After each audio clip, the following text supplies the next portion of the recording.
Olá, meu nome é Diego Nunes, esse é o nosso devocional. Se você é novo por aqui, seja bem-vindo, se inscreva no canal, deixe o seu comentário, o seu joinha, compartilhe essa mensagem e ative o sininho para receber todas as notificações. O tema do nosso devocional hoje é Milagres da Cozinha. Esse tema é bem sugestivo, pois veremos a diferença entre os vistosos milagres feitos em praças, sinédrios ou em casas lotadas, para o milagre feito na copa, no lugar restrito. Vamos ao texto de João, capítulo 2, versículo 1. E ao terceiro dia fizeram-se umas bodas em Caná da Galileia, e estava ali a mãe de Jesus. E foram também convidados Jesus e os seus discípulos para as bodas. E faltando vinho, a mãe de Jesus lhe disse: Não tem vinho. Disse-lhe Jesus: Mulher, que tenho eu contigo? Ainda não é chegada a minha hora. Sua mãe disse aos empregados: Fazei tudo quanto ele vos disser. E estavam ali postas 6 talhas de pedra para as purificações dos judeus, e em cada uma cabiam 2 ou 3 metradas. Disse-lhe Jesus: Enchei de água essas talhas, e encheram-nas até em cima. E disse-lhes: Tirai agora e levai ao mestre-sala. E levaram. E logo que o mestre-sala provou a água feita vinho, não sabendo de onde viera, se bem que o sabiam os empregados que tinham tirado a água. Chamou o mestre-sala ao esposo e disse-lhe: Todo homem põe primeiro o vinho bom, e quando já tem bebido bem, então o inferior, mas tu guardaste até agora o bom vinho. Jesus principiou assim os seus sinais em Caná da Galileia e manifestou a sua glória, e os seus discípulos creram nele. Veja aqui que o texto dá ênfase em dizer que sua mãe estava lá. Observamos também que Maria possivelmente era alguém próximo aos noivos, pois ela estava em um lugar restrito daquela festa. Maria, além de mãe, seguia o seu filho de perto, sabia do que ele era capaz e possivelmente este saber envolveu seu coração naquele momento. Filho, acabou o vinho. Essa seria uma ótima oportunidade de demonstrar seu poder. Olha quantas pessoas tem aqui nessa festa. A resposta de Jesus parece áspera, e de fato ela é para nós, por conta da nossa cultura. Mas na cultura da época, chamar sua mãe de mulher era como se estivesse dizendo: Minha senhora. Ele tratou a sua mãe com honra. E na continuação, ele diz: Ainda não é chegada a minha hora. De que hora Jesus estava se referindo? A hora de se manifestar em público. Lembre que quanto mais famoso Jesus ficava, mais difícil era para ele anunciar sua mensagem. Você vai ver mais para frente a perseguição dos fariseus, ela aumentava junto com a multidão que seguia Jesus. E ele estava no início do seu ministério, ele precisava ter cautela. Observe que aquele milagre não é divulgado entre os convidados. O mestre Sala, ao provar o vinho, ele não vai até Jesus, mas ele vai até o noivo. Jesus também não reivindicou o direito pela obra feita, apenas Maria, os serventes e os discípulos souberam do ocorrido, e a palavra do Senhor diz: e creram nele. Observe que o Senhor ele fez muitos milagres, como eu disse no início, em praças, em casas lotadas, ele fez em muitos lugares, mas aquele primeiro milagre ele fez numa cozinha, eu vou chamar, numa copa, ele fez em um lugar restrito. E agora eu quero, junto com você, aplicar esse texto que nós lemos para nós hoje.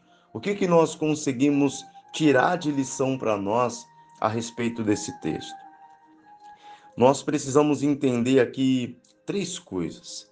Primeiro que, antes de começar a falar dessas 3, de início, de cara, como título, como aqui com letras maiores, como enunciado, nós já aprendemos que precisamos trabalhar a questão da ansiedade.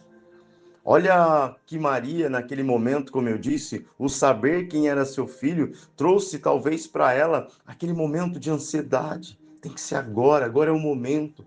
Vamos, filho, agora você pode demonstrar o teu poder. E Jesus nos ensina com a sua serenidade, com a sua calma, com a sua paciência, dizendo: minha senhora, mãe, não é chegada a minha hora. Mãe, eu não vou fazer da maneira que a tua ansiedade está me sugerindo. E ali naquele momento, nós entendemos que Jesus, ele esmaga a ansiedade. Jesus, ele destrói, ele dilacera toda a ansiedade. E ele traz de novo Maria para para baixo, sabe? Maria está subindo, subindo, subindo como um balão, e ele pega no fiozinho do balão e traz ela para baixo. Naquele momento ela entende e ela diz: fazei tudo quanto ele vos disser. Maria pega aquela ansiedade, ela pega aquele descontrole emocional da adrenalina de estar diante do Filho de Deus, que pode todas as coisas, e ela simplesmente dá um passo para trás e ela vai dizer: olha, façam o que ele disser. Em outras palavras, não olhem mais para mim. Não esperem nada mais de mim, mas olhem para ele. Tudo que ele disser, vocês vão fazer. É incrível como ela aprende a lição. Então, antes de falar das três coisas, eu quero que isso fique bem claro para mim e para você.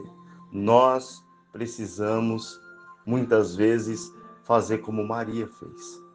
Dar um passo para trás e entregar a nossa vida, entregar uma situação, entregar um episódio nas mãos de Jesus e falar: Senhor, faça aquilo que é o melhor, porque nas minhas mãos a ansiedade vai fazer com que eu tome todas as decisões que eu não deveria tomar. Agora vamos às três aplicações aqui que eu quero fazer para nós a respeito desse texto. Primeiro, preciso entender Eclesiastes capítulo 3. A primeira aplicação. Por que eu preciso entender Eclesiastes capítulo 3? Porque lá está escrito: tudo tem o seu tempo determinado, e há tempo para todo o propósito debaixo do céu. Tudo o que vai acontecer, tudo o que precisa acontecer, tem o seu tempo determinado. Não adianta nós queremos pular etapas. É necessário, quando nós buscamos ao Senhor, entender que é o Senhor que é o dono do tempo. Então, a primeira aplicação que eu faço, entendendo esse texto, é: preciso compreender e aplicar na minha vida Eclesiastes capítulo 3. Tudo tem o seu tempo determinado e há tempo para todo o propósito debaixo do céu. Você vai perceber que aqui o milagre é restrito, mas outros foram públicos. Multiplicação de pães e peixes, o homem das mãos mirradas, a mulher hemorrágica, a filha de Jairo. Jesus, ele não fez aqueles milagres na cozinha ou na copa, ele fez para que todos vissem. Segunda aplicação: preciso respeitar a soberania de Deus. Olha o que diz em Jeremias 29:11. Eu é que sei que pensamentos tenho a vosso respeito, diz o Senhor, pensamentos de paz e não de mal, para vos dar o fim que desejais. Esse início aqui dizendo: eu é que sei. Lembra quando Jesus encontra o Pedro caído, o Pedro chateado, e diz: Pedro, tu me amas? Ele diz: amo, Senhor. Então apacenta as minhas ovelhas. E mais uma vez ele disse: Pedro, tu me amas? E o Pedro disse: amo, Senhor. Tá, então apacenta as minhas ovelhas. E pela uma terceira vez ele disse: Pedro, tu me amas? E o Pedro disse: Senhor, o Senhor sabe. é entender a soberania do Senhor. Talvez naquele momento, como eu disse, de emoção, Maria quis ali dizer ao filho: olha, filho, você não está percebendo? É agora. Mas em outras palavras, Jesus disse: minha senhora, mãe, mulher, eu é que sei. E a terceira aplicação, para a gente poder finalizar, guarde bem isso no seu coração: saber o que e para quem. Já vou te explicar isso. Saber o que e para quem. Muitas vezes o Senhor nos dá algo para ser vivido e não compartilhado. Saber o que e para quem. Muitas vezes o Senhor ele vai te dar uma palavra, muitas vezes o Senhor vai te dar uma experiência, muitas vezes o Senhor vai te dar uma visão. E essa visão, essa palavra, essa experiência é para você. Muitas vezes é para entregar para alguém, mas muitas vezes é para você. Por isso, a terceira aplicação é saber o que e para quem. O milagre não era para o noivo, o milagre não era para os convidados, o milagre era para os discípulos crerem, para os serventes que participaram, que obedeceram o comando de Cristo. Então, muitas vezes, nós precisamos entender isso. Você vai ler nas cartas, nos escritos deixados por Paulo, onde o Paulo vai dizer: tem coisas que o Senhor me revelou que eu não posso contar. Que Deus possa te abençoar através desse devocional de hoje. Tire a ansiedade da sua vida. Aprenda a viver Eclesiastes capítulo 3. Respeite a soberania de Deus e entenda saber o que e para quem. Muitas vezes o Senhor nos dá algo para ser vivido e não compartilhado. Deus abençoe, fique com Deus e até o próximo devocional.